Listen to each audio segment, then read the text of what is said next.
রতন ভাই কিন্তু হওয়াতে হঠাৎ Baikkan, tabu tu, ciri pandang, ciri nalar apa yang terkini, jadi sama bising ti, ciri pandang tu macam. আজকে আমরা শ্রীলঙ্কা টাউন হলে বোর্ড লেভেল কমিটির নেতাদের সঙ্গে এক ওয়ার্কশপ প্রোগ্রাম করেছি। আমাদের পার্টি কীভাবে বোর্ড লেভেলে শক্তিশালী করা যায় সেটা নিয়ে আমরা আলোচনা করেছি এবং আগামী নির্বাচনে কিভাবে সংগঠনকে আরও শক্তিশালী করা যায় সেটা নিয়েও আলোচনা করেছি। আমাদের মূল দাবি গ্রেটার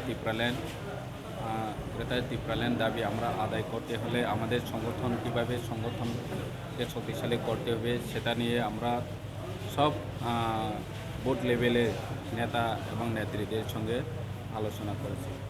আপনারা সবাই জানে আমাদের মূল দাবি হচ্ছে গ্রেটার ত্রিপুরাল্যান্ড বোবাগরার আমাদের ত্রিপ্রাসাদের অধিকার, আমাদের 19 দফা জনজাতির অধিকার জন্য যেভাবে লড়াই করেছে ওনার আদর্শে এবং ওনার পথ নির্দেশে আমরা কাজ করছি এবং সামনো এলাকাতেও আমরা আগামী দিনে কিভাবে শক্তিশালী করা যায় সেটা আমরা চেষ্টা চালাবে এবং আশা করি আগামী বিধানসভা নির্বাচনে আমাদের ত্রিপুরামথা মহারাজার নেতৃত্বে এক ম্যাজিক ফিগার তৈরি করবে। আমাদের বোবাগরার ছাড়া আগামী বিধানসভা নির্বাচনে কেউ সরকার গঠন করতে পারবে না সেটা আমরা আভাস পেয়েছি। প্রতিটি এলাকায় প্রতিটি জায়গাতে আমরা প্রোগ্রাম করে জনসমর্থন যেভাবে আমরা দেখেছি সেটা স্পষ্ট যে বিধানসভা নির্বাচনে আমরা ঠিক করবে কে সরকার হবে কে না হবে সেটা আমরা নির্দিষ্ট করবে এবং আমাদের গ্রেটার ত্রিপুরাল্যান্ড এবং আমাদের অধিকার আমরা অবশ্যই পাবে বোবাগরার নেতৃত্বে। স্যার একটা প্রশ্ন করব, যেহেতু আপনারাই বলে থাকেন বা জনসাধারণ বলে থাকেন বা শুনেছেন যে একজন নেতা আছে উনি বলেছেন উনি এডিসি বাবা, আর এডিসিকে সবাই জনসাধারণ থেকে আপনারা নেতা নেতৃত্বরা সবাই আশা করে রয়েছে, এডিসি থেকে চেয়ে রয়েছে যে উন্নয়নমূলক কাজ হবে। তো সেখানে একজন নেতা বলেছেন যে আমি এডিসির বাবা, আমাদের ছাড়া কিছু হবে না, সেই কথাকে ঘিরে কি বলবেন স্যার? না, আমি একটাই কথা বলতে চাই, যেহেতু আমাদের দেশ গণতান্ত্রিক দেশ, গণতন্ত্রে কেন্দ্র সরকার এবং রাজ্য সরকার এছাড়া স্বশাসিত সরকার আছে। কেন্দ্র সরকার বিজেপি হোক কংগ্রেস হোক সেটা দেখার বিষয় না, রাজ্য সরকার কে আছে কোন পার্টি সরকার চালাচ্ছে সেটা দেখার বিষয় না, এডিসি কে চালাচ্ছে সেটা দেখার বিষয় না।